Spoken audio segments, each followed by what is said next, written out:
statement with a request to everyone in the hall to give respect to the proceedings. Kung pwede lang ho, konting katahimikan. Napakahalaga po nitong pinag-uusapan. Kung gusto niyo pong magsalita, dun ho kayo sa labas sapagkat hindi maganda ang acoustics masyado. But I will not hesitate to declare anybody in contempt if they proceed to make noise and disturb the proceedings.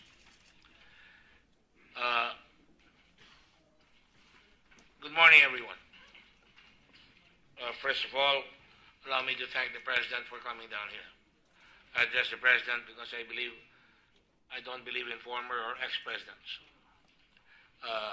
Or for that matter, anybody who's in this position should be given the proper respect at all times.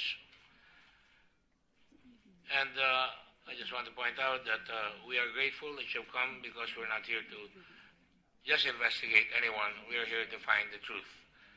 There's no rancor or attempt to conduct any vindictive or any investigation for purposes of political aggrandizement. But there will also be no attempt to try and hide the truth from the public. The hearing last Monday established 4 points. 1. That parents, mothers, and fathers, mga magulang, here in the Philippines as well as overseas Filipino workers, are angry. Galit po ang tao. Nangangamba, fearful, and feel betrayed by the government for exposing their healthy children to possible harm. I just want to say that that is a perception. That is not an accusation. Because, after all, the Department of Health is the guardian. The Department of Health is a sentinel, as the formulary is the sentinel, and there are checks and balances so that politics or greed will not be mixed. Hindi maghahalo ang politika at kasakiman sa paglutas sa mga solusyon katulad ng mga sakit na nananakit sa ating bansa. Napakahalaga po niyan. Kaya ito ang gusto kong malaman na lahat. Itong investigasyon na ito is to protect really the integrity of the Department of Health. We cannot afford to destroy the confidence of people in the Department of Health. And we cannot afford also for the people, including everybody within the DHA and the scientific community, to ignore science. Ang science po ang nagdadala ng mga bagong gamot. Kumisan, hit or miss. Huwag lang mahaluan ng graft, huwag lang mahaluan ng pangsasakim. Palagi ko, mapapatawad natin yung konting kamalian. Dahil hindi naman ho perfect yan. The whole history of medical development has been that kind of history. And so today, inuna ko palagi katulad ng nasaran, ang investigasyon na ito ay para sa mga taong bayan. Mga magulang na natatakot, nangangamba, at nanginginig kung makakasakit ang kanilang mga anak sapagkat yung lumabas sa Sanofi na sinasabi nila na karoon sila ng missive, and thank you Sanofi for doing that, owning up to a possible error. And I just want to be fair here, Sanofi owned up to it and said, be worried na pagka kayo ay wala pa kayong dengue at naturukan kayo ng dengue, pagka kayo ay nagkasakit, medyo delikado yan. Parang sinasabi nila sa atin tayo ay maghanda kagad. Sinasabi nila sa gobyerno natin na tingnan nyo kagad yung naturukan natin para sa ganun, mahagip natin at matulungan natin kagad at mabigyan ng lunas yung kanilang karaingan. Kung meron mo kayong complaint sa sinasabi ko, mamaya sagutin po ninyo yan. Pero yun nga ang pananaw ng inyong abang lingkod.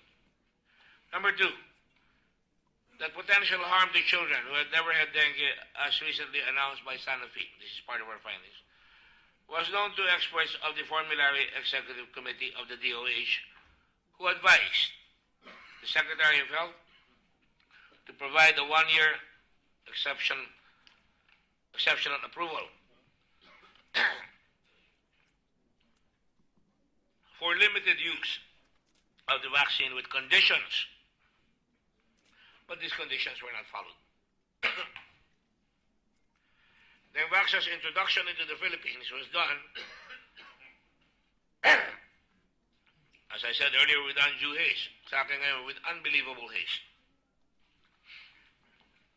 And phenomenal speed. From product registration to delivery and implementation, and that decisions were made not based on public health need or evidence of the appropriateness of the vaccine, but instead decisions were carried out as ordered from wherever, from above perhaps, and was supply driven. Remember that these are so far the findings of what we had the other day. I think I will need a vaccine against school. 4. The justification for undue haste and entering into a contract that is not only disadvantageous to government but is now proving to be harmful to hundreds of thousands of innocent children has yet to be explained. Unang-una, ang exposure natin is about 830,000 children, more or less. Pero sa Brazil, 300,000. Isang probinsya lang po sa Brazil, ginamit ito. At 30 bayan, municipalities. Dito sa atin, ginamit ito sa several regions. NCR, Region 3, our region, ni President, Region 4, and parts of Cebu. Ladies and gentlemen, last Monday I felt like we had barely scratched the surface of what seems to be an intricate web of deliberate attempts to fast-track the use of a drug that was still under clinical trials, placing innocent children and families in the way of harm. I hope you'll pardon the excess in my language, because from day one I executed and delivered a privileged speech here because I was severely alarmed that there may not have been sufficient preparation before the drug was rolled out. Especially, ang drug ay niroll out una sa Brazil at ang Pilipinas. Dalawang bansa lang po, Brazil at Pilipinas, ang nagbayad ng gamot na ito. At sa ibang bayan, katulad ng Singapore, hindi tinanggap, pero ginamit nila for private use. Because iba ho yung may sarili kayong doktor na mapagsasabihan kayo na personal kung ano ang mga ups and downs itong gamot na ito. Pero pag binigay po sa publiko, medyo delikado na po yan. Kaya medyo may halong damdamin ang aking sinasabi dito. Pag nilabas po sa publiko, sa listahan, lalabas na yan at kakalat at minsan yung ating mga kababayan nakapuspalat, hindi masasabihan, katulad ng nangyari na may namatay doon sa Bataan. Dahilan sa hindi maganda ang pagpapatakbo ng pagtulong. Hindi sila nasabihan na pagka may sakit, hindi dapat turukan. At ang nangyari, naturukan yung may sakit at nawalan ng buhay. Are we overreacting? Like I said last Monday, I felt like we had barely scratched the surface of what seems to be an intricate web of deliberate attempts to fast-track the use of a drug that was still under clinical trials, placing innocent children and families in the way of harm. Are we overreacting, creating hysteria, or fueling outrage among parents and families? Personally, I think not. However, we will not encourage fixing the blame. As I've said many times here, we will encourage the philosophy of fixing the problem. We have a problem, and we have to fix it. We're not dealing with cement or fertilizers here, as in the past. Sa mga excesses na nakaraan, mabubuhay pa ang tao. Iba makakalpas na may pera. Dito hindi makakalpas pagka namatay. And the jury is not out. Habang tumatagal ang panahon, correct me if I'm wrong, Mr. Secretary, may mamamatay. May masasaktan ng maluba ba ospital na matindi.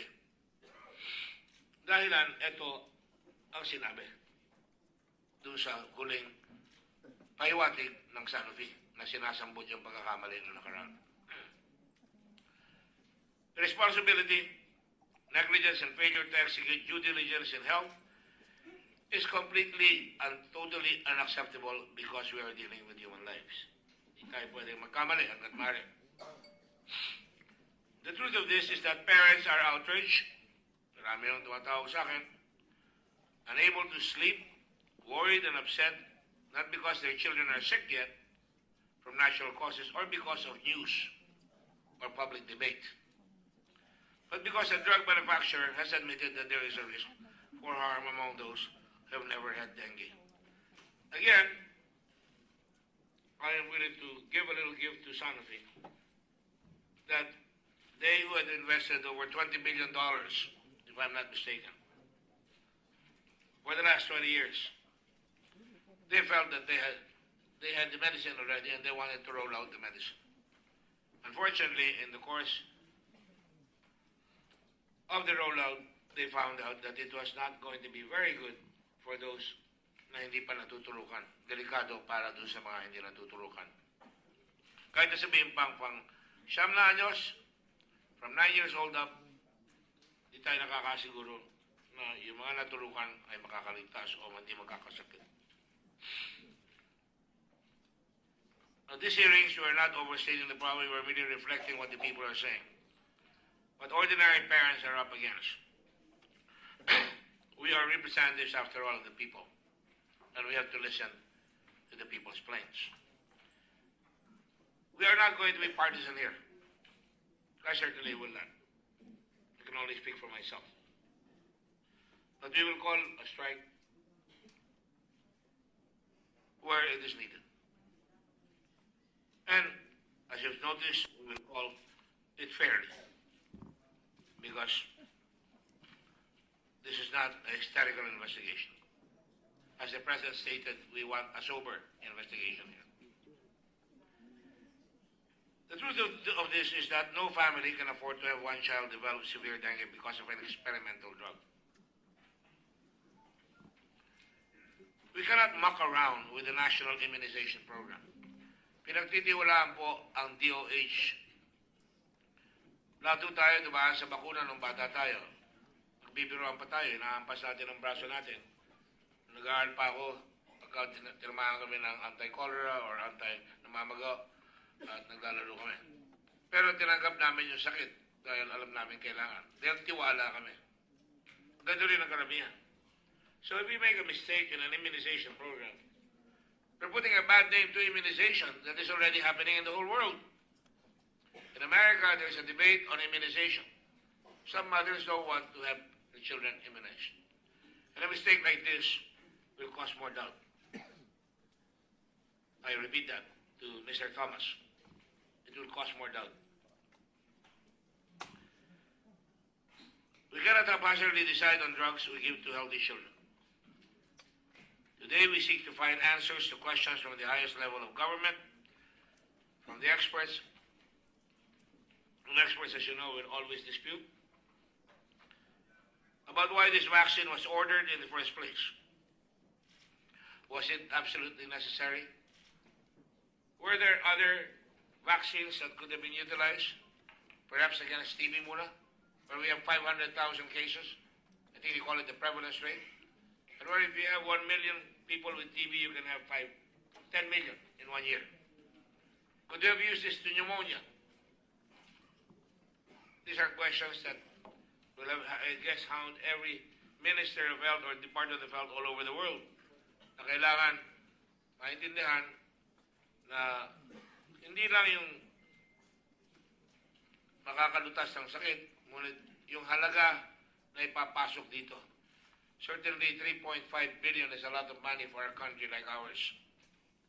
Especially when your EPI program na merong siyam na dapat bakunahan, binabakunahan na dati katulad ng rubella, polio, and many others cost about 3.1 billion or 3.2 billion as the case may be, against one vaccine for 3.5 billion, and this vaccine ay experimental pa, katingin namin, or under clinical study.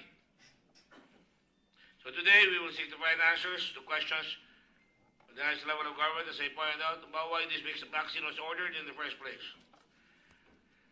to shine a light on legislative measures to make sure that this does not happen in the future on behalf of at least 830,000 people or families who are now suffering from the unknown. On that note, I hope that we can all have a fruitful, a very sober, a very intelligent discussion on the matter.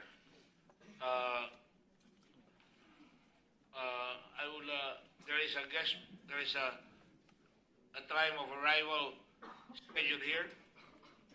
Mr. Aquino first arrived at 10:08. Mr. Pagdinig, 10:08. Just a moment. I'm just stating. Then Mr. Dulon. All of them arrived practically at the same time. Mr. Villanueva. Ms. Hontiveros. Ms. Binay at 10:19. Mr. Rehersdo at 10:20. In the meantime, if there are any opening statements to make, we will allow the opening statement. Mr. President, do you have one?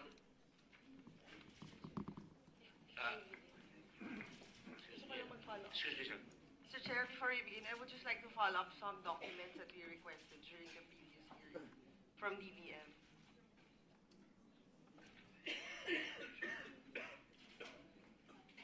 SARO, documents approving the release of the budget for this project. They have been submitted and we have them here. We will receive it. Thank you, Mr. Chair. And thank you, DBM, for doing so. In fact, we already had the request for the approval of the SARO last time. It was given to us. So, Mr. President, by your leave. Maraming salamat po, Mr. Chairman. Mr. Chairman, miyembro ng Blue Ribbon Committee, ladies and gentlemen, magandang umaga po sa inyo. Excuse me, sir. I don't want to be disrespectful to Senator Estrada. This is a joint committee meeting with the Committee on Health.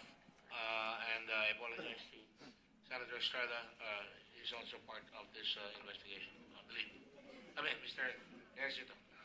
I think I'm going to ask World Health Organization for medicine because I have a tendency to remember names. Thank you. Go ahead. Mayor ako po manin sa Committee on Health po.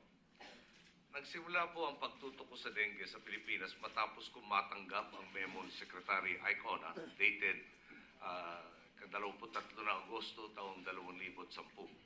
Sa briefing sa akin, lahat ng serotypes o uri ng dengue narito na daw po sa Pilipinas. Hindi din daw seasonal ang dengue at walang gamot para dito. Malao po, sasabihin sa akin ni Secretary Ona na may mga nagde-develop ng vaccine para sa lahat ng mga strain na ito. Matagal na nga problema ang dengue sa atin. Nung bata pa ako, may sakit na tinatawag na H fever. Pag nagkukwentuhan ng matatanda tungkol sa H fever, madalas kasunod noon ang pagsabing may na-hospital na nangangailangan pa minsan ng blood transfusion. Itong H fever ay ating napag-alamanan ay tinawag sa formal na Philippine Hemorrhagic Fever na ngayon po ay mas kilala na bilang dengue. Pag tinamaan ka ng isang serotype ng dengue, magiging immune ka rin raw po, pero hindi sa ibang strain. Naibalita po sa akin, may isang dating Speaker of the House of Representatives na na-hospital na ng 2 beses dahil sa dengue at sabi po niya ay mukhang nagkaroon na rin siya ng pangatlong uri mga taong lumipas bago ng 2 pagkaka-hospital. May isa naman pong ambassador ng isang bansa sa Europa, nakasign po sa atin at sa pagmamahal niya sa Pilipinas, gumawa ng brochure ng tourist destinations natin para sa mga kababayan niya sa kanilang pong lingwahe. Siya po, 2 beses tinamaan ng dengue dito po sa atin. Tayong lahat rito siguradong may kakilalang na dengue ng minsan o ilang uli.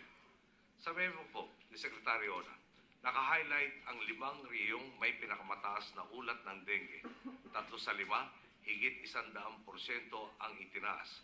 May isa po, 1,409.5% increase o 14 na beses ang itinaas. Di po maipaliwanag kung bakit 14 na beses umangat ang kaso ng dengue sa Region 8 na di naman kasing congested tulad ng Metro Manila o Metro Cebu. Mas kalat ang populasyon ng Region 8 at mas malayo ang binabiyahe ng mga lamok na may dengue kumpara rito sa Metro Manila na dikit-dikit ang bahay. Tanong, kung sa hindi highly urbanized na lugar, 1,409 9.5 increase. Paano na sa talagang dense at urbanized? Ang nakakatakot dito, kung tinatayang may 200,000 kaso ng dengue, panghalimbawa, kada taon, at posibleng umangat ng 14 na beses ang bilang tulad sa nangyari sa Region 8, ang potensyal na pwedeng magkasakit, pwedeng umabot ng 2.8 million. Yan po ang dami ng Pilipino na baka kailangan ng blood transfusion, na baka kailangan ipasok sa mga ospital, na baka kailangan suportahan ng ating gobyerno, lalo na kung siya po ay matanggal sa trabaho, lalo na kung arawang swelduhan. Tingin ko po, noong panahong iyon, inumpisahan pa lang natin ang pagsasayos sa PhilHealth. Sa kabuuan ng aking termino, sa mga pagkakataong nakakadaan ako sa intersection ng Quirino at Osmeña, may nakikita akong billboard na sinasabi, o electronic billboard, sinasabi, tanong, may dengue ka ba? Ang halaga, higit kumulang 20,800 piso. Gastos sa ospital. Kung bakit, kung wala ka, kumuha ka ng health insurance. Yung po yung advertisement ng isang health insurance provider. Kung di po maipaliwanag kung bakit sumipa na 14 na beses ang dengue sa Region 8, di po natin masasabi kung paano natin mapipigilan mangyari ito sa ibang lugar. Ang estima para sa worst case scenario o isa sa mga worst case scenario, kung 2.8 million ang tatamaan ng dengue, multiply mo sa 20,800, buong gastos 58.2 billion pesos. Ang tugon po ng gobyerno sa mga panahong yun, tinigil natin ang tinatawag na indiscriminate fogging na itinataboy ang lamok ng may dengue sa kabilang barangay. Nag-activate ang Department of Health ng Dengue Express Lane sa mga ospital ng gobyerno. Nag-install ang DOST na insecticide-treated screens at mosquito ovicidal larvicidal traps. Yung National Dengue Prevention and Control Program, malinaw po ang resulta. Bumagsak mula sa 1,057 noong 2010 patungong 317 sa Oktubre 2015 ang bilang ng mga namatay dahil sa dengue. December 2015, nagpunta po ako sa Paris para sa COP21, kumprensya ng mga bansa para tugunan ang climate change. Gaya ng lahat ng biyahe natin, kinausap natin ang mga maraming mamumuhunan, partikular na ang Viva Poplis, Airbus, Jacobi Carbons, sa kumpanya nga ng CRH at tumudo sa Usin, IO at pati na rin ang Sanofi. Sinabi sa atin noon na ready na ang Sanofi sa bakuna. Yung ganitong uri ng gamot, maraming taon inaabot ang development para masiguro talaga ang efficacy at lalo na ang safety. Naalala ko po, bilang halimbawa, noong 1960s po, may gamot na ngalang thalidomide na bibinenta para sa morning sickness na nagbunsod ng deformity sa mga sanggol ng mga babaeng uminom po nito. Kaya nagpasa noong taong 1962 ang US Congress ng tinatawag na Kefauver-Harris Amendments para sa Federal Food, Drug, and Cosmetic Act at nagigpit ng mga proseso ang United States Food and Drug Administration. Ang intindi natin sa Dengvaxia, natapos na ang lokal at international processes na kailangan daanan nito. Tinignan namin ang US FDA, may 5 steps po ito. Discovery and development, preclinical research, clinical research, FDA review, at post-market safety monitoring. Paliwanag sa akin, dumaan ng Dengvaxia sa isa sa mga phases ng US FDA.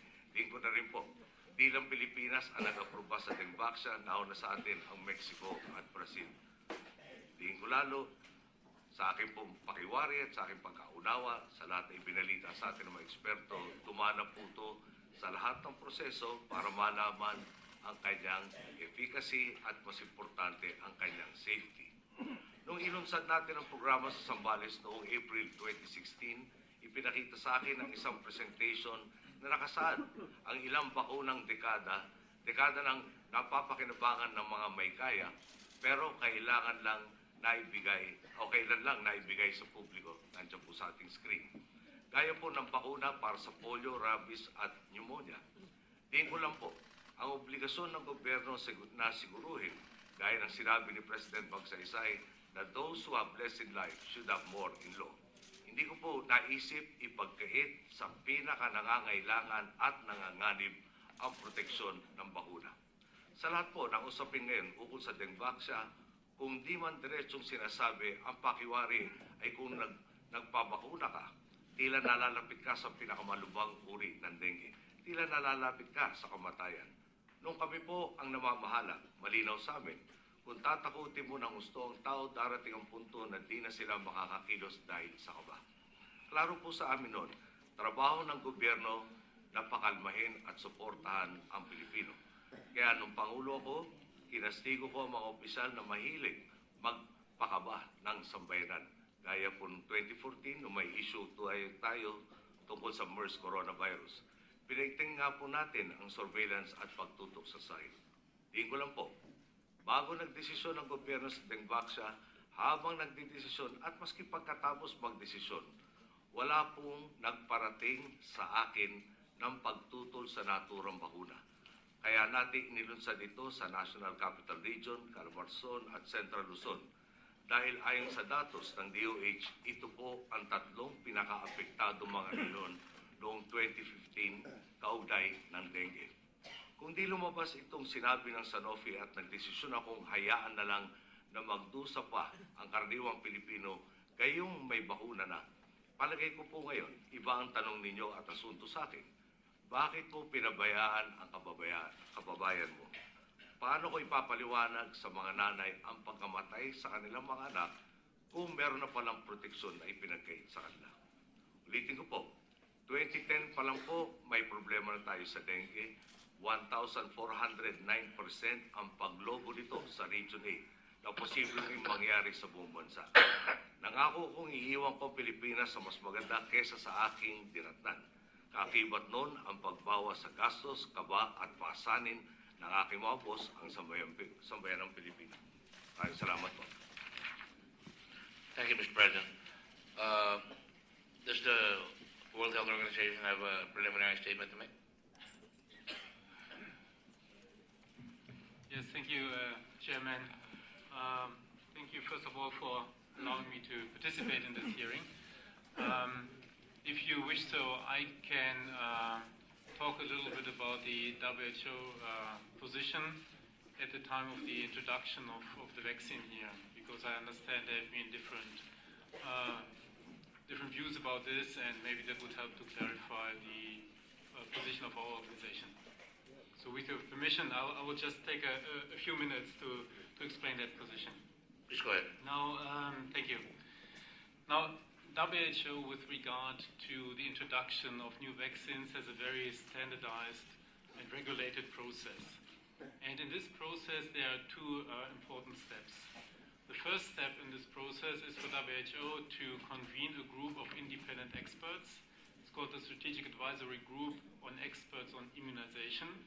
This group is convened by the organization, and that group is tasked to review all available data at that time and to make recommendations about the possible use of a vaccine in countries. So for this specific case, this group convened in April of 2016, and the recommendations by this group were published mid-April, on 15th of April 2016. So after the program was officially launched in this country. Now, this position and these recommendations are then taken by the World Health Organization to develop its own organizational position on a vaccine. And the WHO organizational position on a vaccine is published in form of a WHO position paper. The WHO position paper, the first WHO position paper on the dengue vaccine was published on the 29th of July 2016. Now, this position paper did not make a blanket recommendation to countries to introduce the dengue vaccine, but rather recommended that countries consider the introduction of dengue vaccine only in areas where there is a high burden of disease. Now, the paper listed a number of conditions that should be met by countries if they want to actually consider introducing the vaccine. It also listed benefits and risks and other issues that the countries should take into consideration when making this decision.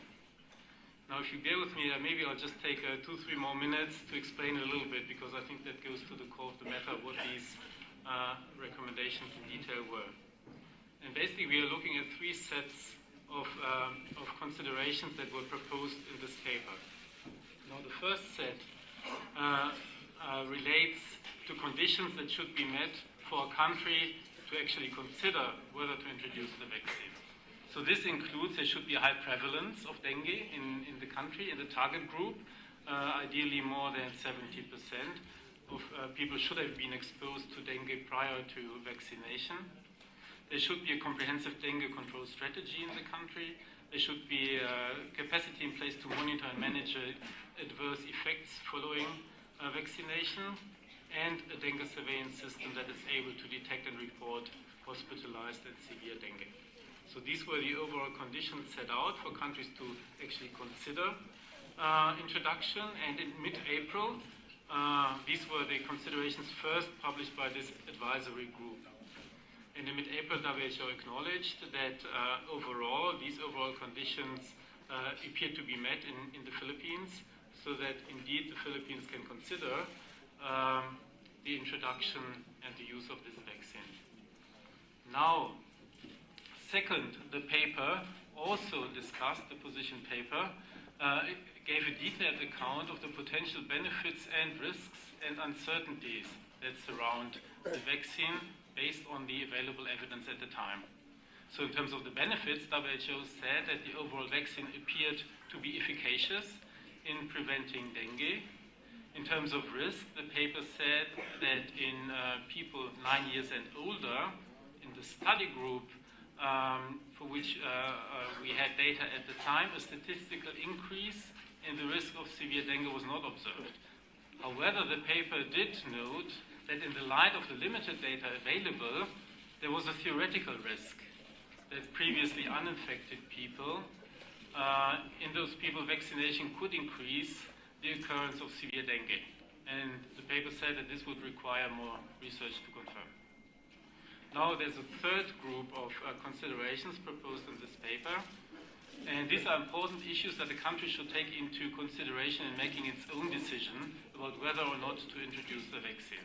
So these include local priorities, issues around cost effectiveness and predicted impact, but also affordability and budget considerations. So these were the three parts of the position paper, what was proposed in July, end of July 2016. So maybe to summarize, the decision about whether to introduce a new vaccine is a decision for governments, not for WHO. WHO's role is to provide the best possible advice based on the available evidence at the time to guide countries in making this decision. Until mid-April 2016, WHO had not published recommendations with regard to the dengue vaccine. In mid-April, the recommendations from the advisory group came out, and they were followed by the WHO position paper end of July. The advisory group recommendations did not, and the position paper as well, did not include a blanket recommendation to introduce the vaccine, but provide a nuanced set of recommendations that countries should consider when they are making their own decision about whether or not to introduce the vaccine. Now, WHO acknowledged in April that the overall conditions that were specified by the group, which should be met in the country in order to consider the introduction, appeared to be met, and pointed at the same time to other considerations that would then inform this country decision. So when this position paper was published, we noted that the program was actually already ongoing because it was officially launched prior to the publication of those recommendations. Excuse So me. let me also In other words, say to conclude- excuse me, if I may interrupt, that means that your recommendation came after the rollout. After the launch of the program, yes, correct. So the program was launched before your comments were made. Thank you. So maybe let me just say that in the light of the new information now, which was published first by the manufacturer on the 29th of November, WHO again is mobilizing its expert committees and seeking advice from them. We have got two groups which are currently looking at the data. The first group is a Global Advisory Committee on Vaccine Safety. So this is a standing committee. This group has reviewed the data last week and they have published a statement with a view, with their interpretation of the data as of last night, and which is now online. And this statement focuses on issues around safety of the vaccine. Now there's a second group that is deliberating as we speak, which is this strategic advisory group of experts on immunization. That is the group that also published a statement mid-April last year. This group will also look at the data, and they will now think more about what are the implications for the future of the public health program. So what should happen to those who've been vaccinated, those who've not been vaccinated, and those also who might have had not all 3 doses, but only 1 or 2 doses. So these are important questions, and we realize that this is there are many questions around this, and we will wait for the advice of this group to see how we then can support the DOH in making the best decision on how to take this forward. Yes, I think that concludes my statement. I really hope that this was you found it useful to clarify a little bit the timeline and also the position of WHO. I'm of course happy to answer any questions to the extent that I can do. And I just want to, of course, reconfirm our full commitment to work very closely, in particular with the Department of Health, in responding to the new information and making the best possible information available to the public and to the professionals to take this program forward. Thank you. Thank you, Mr. Weiler. Are there any other opening statements that will be made? Any other people who want to make an opening statement from the resource persons?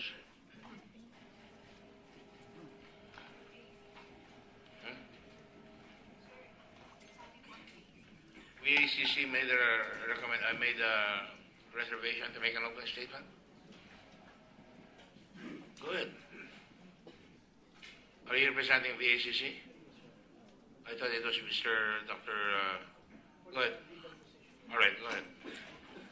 Please make it short, please. Yes. If she would let you.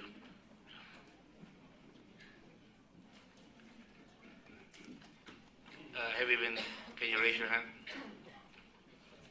Do you swear or affirm to tell the truth, the whole truth, and nothing but the truth in these proceedings? State your name, please.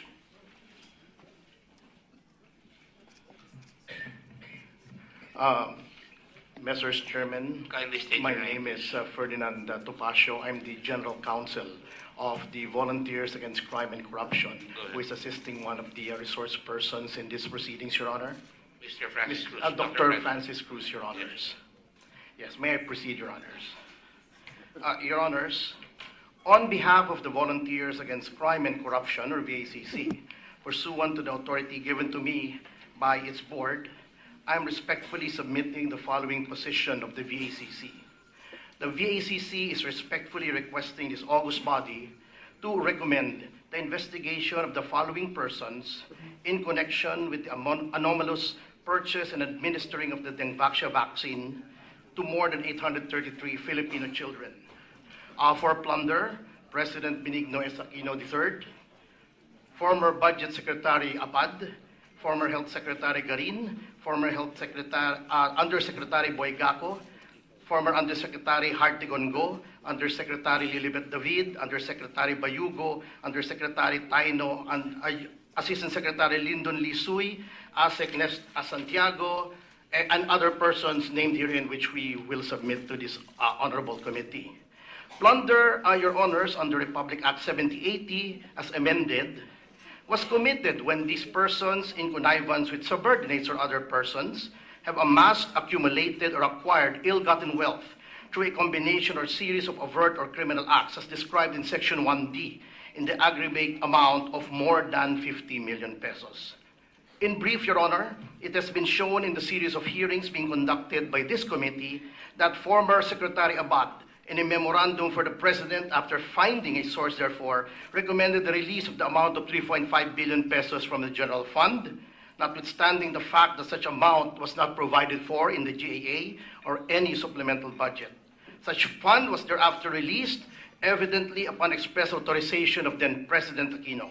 We say the release was authorized by former President Aquino because, upon conversation with two former presidents, whose names we will no longer mention, they informed us that such a release of such a magnitude could not have occurred without express presidential imprimatur, either verbal or written. The release of the funds to the DOJ happened after President Aquino met at least twice with officials of Sanofi, thus leading to the reasonable conclusion that President Aquino extended favors to the said company under the circumstances. The irregularity becomes more pronounced in view of the admission of Yusek Hartigon-Go that the vaccination program was, quote, politically motivated, unquote. Likewise, President Aquino could not have been unaware that the vaccination project was to be undertaken in an election year during a campaign period, as in fact it commenced in April 2016, right smack in the middle of the campaign, and in areas where the voting population was most concentrated. As proven during the hearings, Dengvaxia was also approved by the FDA and exempted from the rule that only those approved for listing in the Philippine Drug Formulary could be legally procured by the government with undue and indecent haste. In fact, the funding for the purchase of Dengvaxia had already been approved prior to its approval by the FDA and its exemption from the formulary. Secretary Garin and other DOH officials were evidently in cahoots with President Aquino and the other above officials when they conspired, connived, and confederated to A, formulate a vaccination program that was supply-driven, not demand-driven. B, make it appear that such program was top priority when it was not.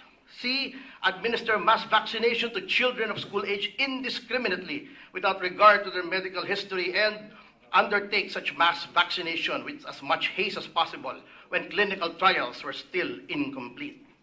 The above should be taken in the context of the demonstrated facts that Sanofi, through its local distributor Zoelig, was the only seller of the vaccine.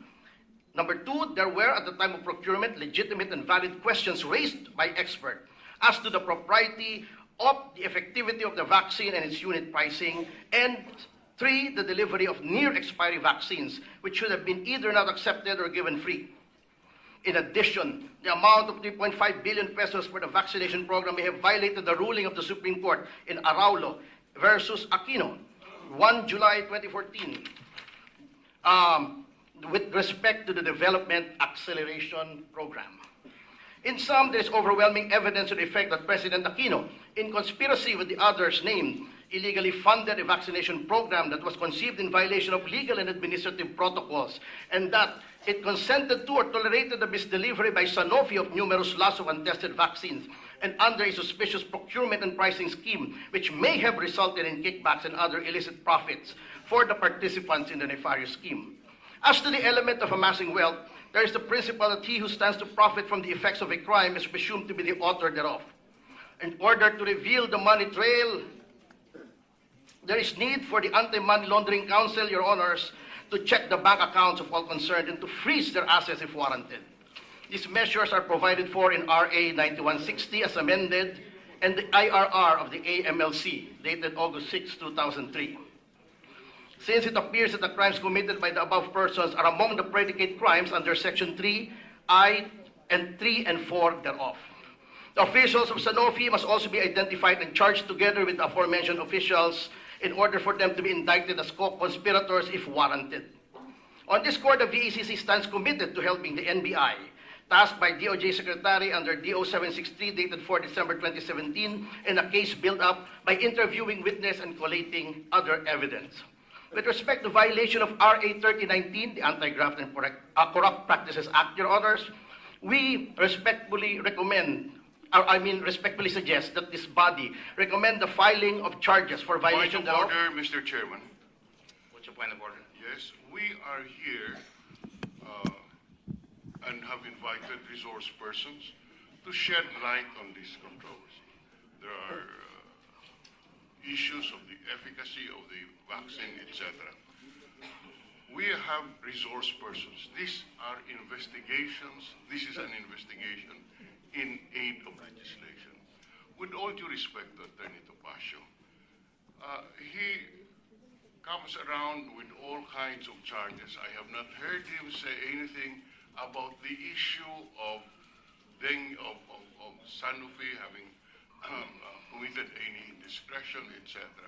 He is not a resource person. And we have a rule here in the Senate that we allow resource persons to speak, not counsel. Okay, he may be representing the VACC, but this is not an adversary proceeding. This is a investigation in aid of legislation, and I want to emphasize that. He charges the former president, cabinet members of blunder. Mr. Chairman, you know, these are legal conclusions, which I respectfully submit, should be brought to the proper forum of the Ombudsman. We should take extra care of besmirching the reputation of people, Attorney Topacio. The people come here as resource persons of the committee. They are not, you know, you come up with charges of blunder, etc. I don't think this is proper, Mr. Chairman. That's why I raised this point. If I may, Mr. Chairman, if I may as a respond. point of order, if you can rule on it. The representation of Mr. Topacio was that he represents VACC. Are you here as counsel of VACC or are you representing VACC? I am representing You're a the member of ACC the pursuant of the authority In your given to me. position as that there are people who should be charged by reason of this investigation. We are not charging anyone, Mr. Chairman, Mr. Chairman, Messrs. Chairman. We are merely suggesting respectfully to the committee that in But its you- committee report, Are you reading from a charge sheet? no, Your Honor, I am not. And what is the purpose of that then? This is denominated, Your Honor, as position paper of the Volunteers Against Crime and Corruption. These are recommendations, Your Honor, suggestions, respectful suggestions to the committee that in their committee report, these suggestions may or may not be included. These are just suggestions, Your Honor, Well- not charges, not accusations. Well, like I said, we want to know where this is headed. Are you about to